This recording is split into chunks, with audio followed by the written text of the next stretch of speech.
I'm Ashton Addison from EventChain for InvestmentPitch Media and the Crypto Coin Show. And today on Blockchain Interviews, we have Julian Hosp, the CEO and co-founder of Cake DeFi. Julian, welcome to the show, and thanks for taking the time to be here today. Looking forward.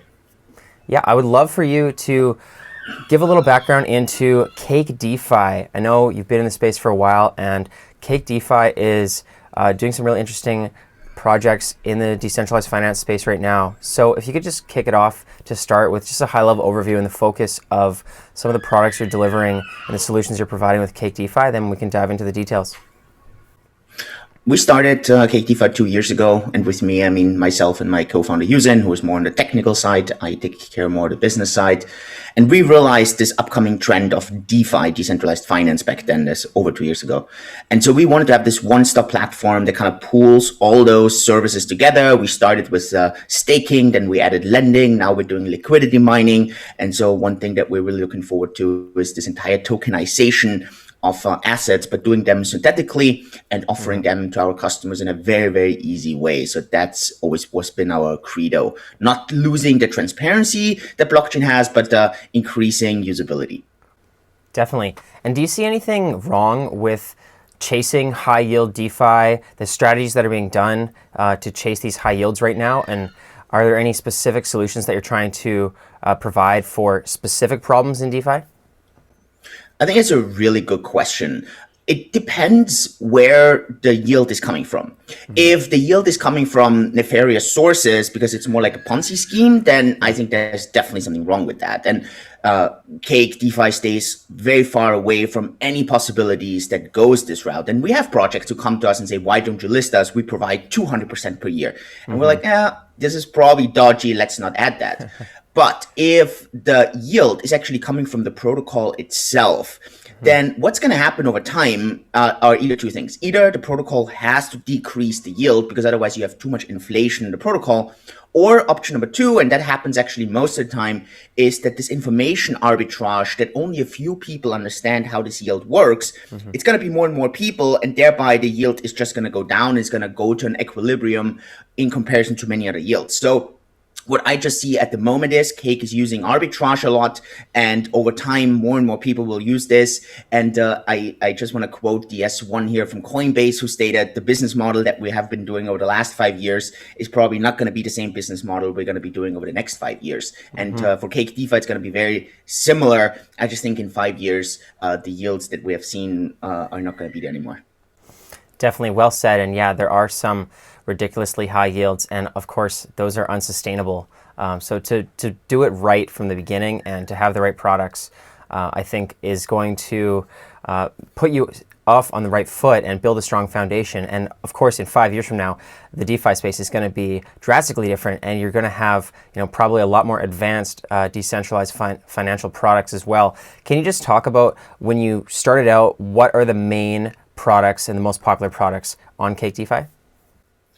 Most of the people in decentralized finance, they want yield. So when we look back a bit over 2 years ago, the biggest driver for yield was staking. So you had mining, but there you had to invest in the hardware, and it was just a bit complicated. So staking was the biggest part. So you lock up your funds, you get a return from the protocol. From that, then I guess BlockFi in the US was one of the biggest drivers. They always call Cake DeFi the Asian BlockFi, which I guess also comes from because we also started with this lending.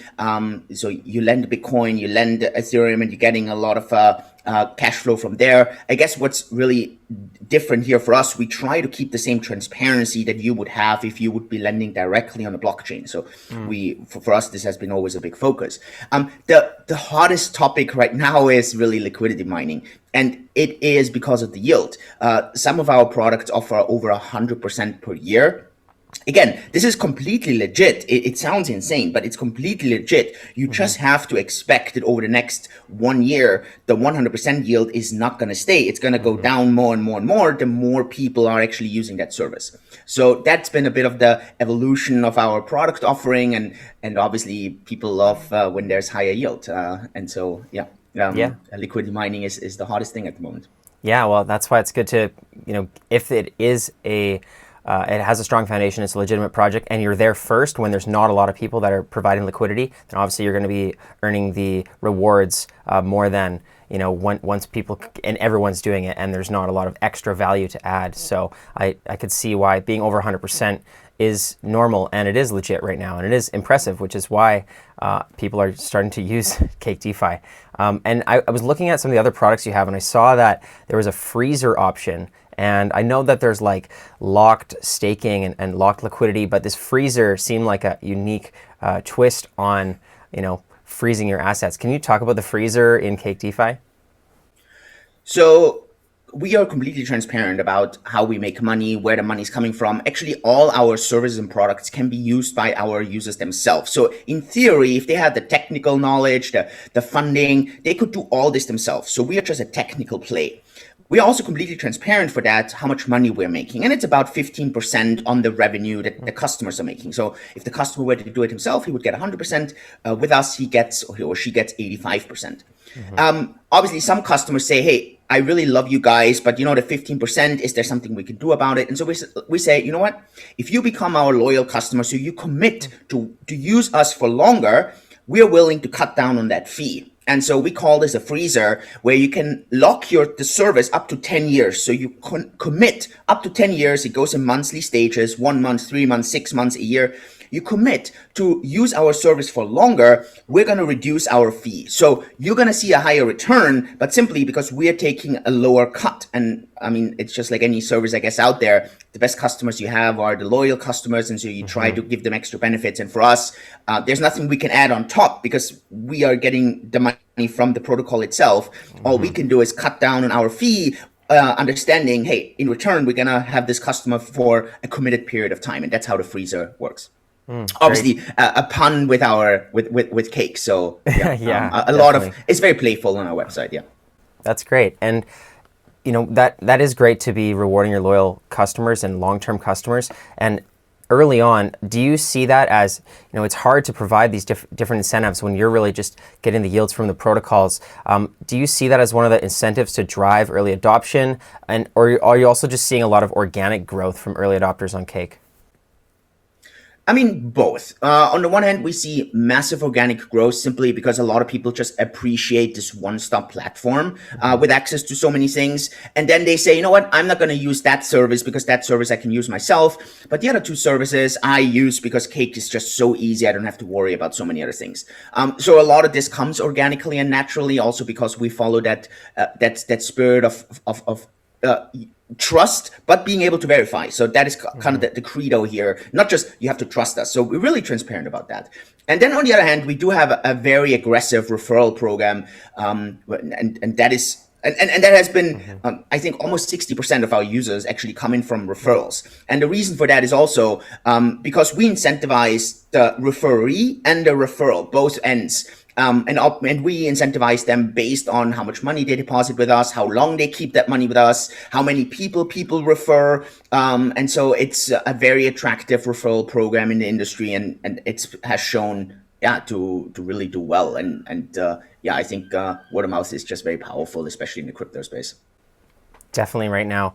And then I'm guessing that the majority of the DeFi products that you have right now are on the Ethereum ecosystem, because that's really where the bulk of DeFi is, but there are a lot of other ecosystems that are popping up. And as you said, 5 years from now, DeFi is going to be drastically different.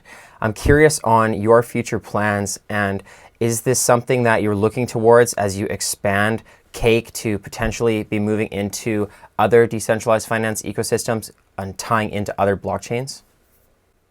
We are completely blockchain agnostic. So for us, whatever works. One ecosystem we haven't integrated yet is the Binance Smart Chain ecosystem. It's one that we're starting to integrate right now.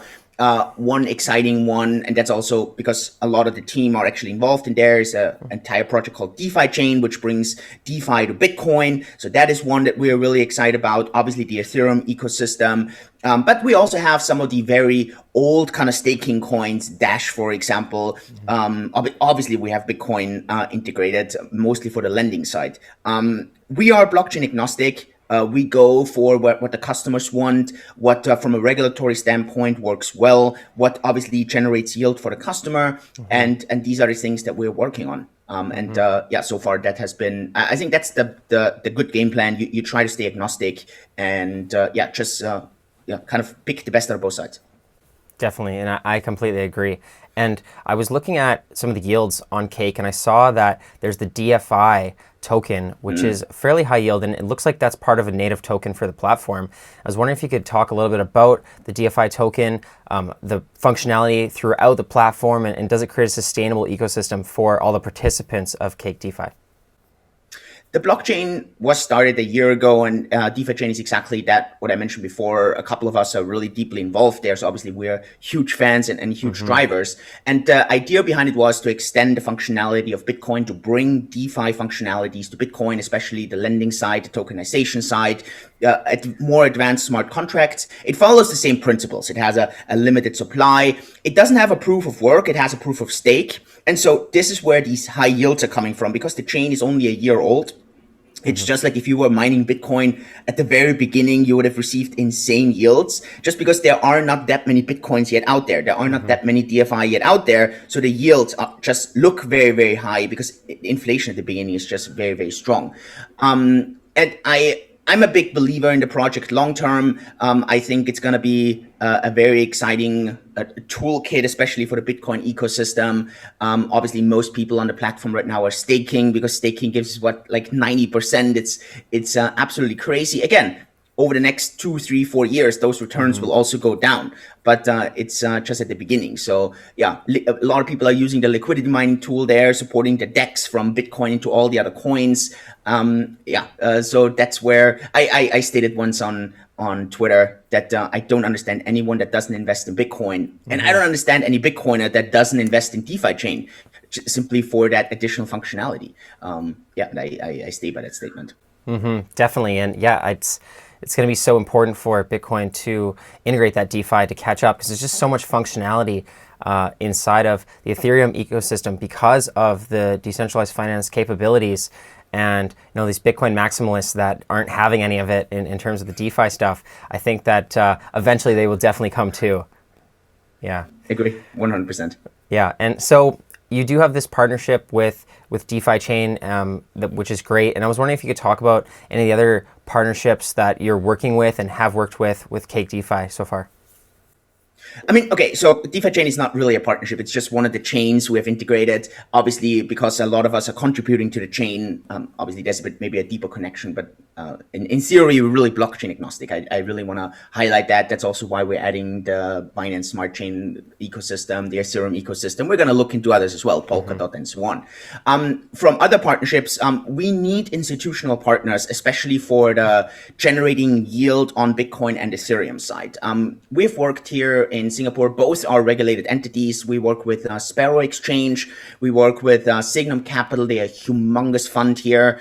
And the way we work there is different to how, for example, BlockFi generates their yield on Bitcoin. And that's why their yields have really been collapsing. They are really speculating on arbitrage opportunities, for example, the grayscale system. And for us, we always shied away from there a bit, because I had assumed that these yields are going to collapse, just like any arbitrage possibility is going to collapse at some point. And so for us, this is way more work together with large platforms where people short Bitcoin, where people have requirements to actually borrow Bitcoin. And so for that, we do need these large regulated partners, so that on the one hand, we actually have access to those opportunities, but then on the other side, to really protect our customers. Definitely. And you need to have those big partnerships. I think is going to make a big difference when the platform gets into that widespread adoption and just like a lot more participants. And I'm curious if you, as you continue to grow in terms of the DeFi space, what do you see as one of the key factors to success for Cake DeFi becoming one of the leaders and one of the go-tos for people in DeFi? I kind of scratched the surface at the very beginning, and it's, I think, a good point, a good time to close the loop there. I do see that the returns and the revenue, and I posted those numbers on Twitter. We have these transparency statements. We made 170 million in revenue in the first quarter of this year. We did about 15% or 10 to 15% of that in net profit. So we're talking about like $20 million in profit just in Q1. We are self-funded. My founder, my founding partner and myself, we own 50% of the company each. So our business is extremely profitable, extremely attractive. But, and this is the big but, it's the same like Coinbase stated. I don't think that over the next 5 years, we can do the same things that we have done, not for the past 5 years, because that's not when the company existed, but for the past 2 years. And so I think for us, a big thing is going to be to transition into less arbitrage businesses and way more true DeFi business. And to me, this entire true DeFi actually comes as soon as you approach the entire financial space. It is when synthetic stocks, decentralized stocks are actually coming to the platform. Not like what FTX or Binance is doing right now, where they're actually just tokenizing stocks. It's still a security. And that's why all these platforms get in trouble with the regulator. But so you want to do this from a regulatory standpoint, really, really solid. So you want to make this synthetically, decentrally. And you want to offer that. And then you want to offer this really strong interchangeable ecosystem. That's why we want to stay blockchain agnostic, where people have access to literally any financial asset. They can do anything from a one-stop platform without having to worry about what do I need to do? How do I need to sell this? How do I need to buy this? It should be algo supported, automated, and that is kind of, so right now people call us like the Asian BlockFi. I hope maybe in 5 years, they're going to call us, I don't know, the Asian Robinhood or the Asian Wealthfront, something along these lines. And that's kind of what's going to be a major factor in being successful over the long term. Definitely, well said. And you mentioned a couple, integrations, things that you're planning on working on. I'm curious, what are the next steps for Cake DeFi, you're running right now? In terms of the next couple months, what are the main things you're looking to bring out for the public and for the participants of the platform? I think the main thing there is really to kind of finish off these traditional DeFi products right now, to offer a couple more different freezers, to offer a couple more lending opportunities, to clean up the staking liquidity mining. So this entire chapter works really well. And then we're probably going to stop working on additional service when it comes to that and really start shifting over and saying, okay, we have added those three kind of streams. Let's go to the next one. And the next one is this concept of decentralized tokenization. Let's start adding stocks. Let's start adding commodities. Let's start adding precious metals. And let's start adding those so that by the end of this year, 2021, you actually already have access to pretty much all the asset classes. Because then in 2022, we can go ahead and we can start using algorithms beyond that, where you as an investor can just go and say, hey, I want to do low risk, low return. No, you know what? YOLO. I want to do high risk, high return. And the portfolio itself kind of adjusts to your preferences and what you want. And then when reasons kind of take over and less the emotions, generally speaking, your investment results should be doing really well. And so that's what I hope over the next 6 months, 1.5 years, that's kind of the roadmap ahead. Great. And for people that are looking to get involved with Cake DeFi, get involved with the communities and start using the decentralized finance products, what's the best way for them to get started?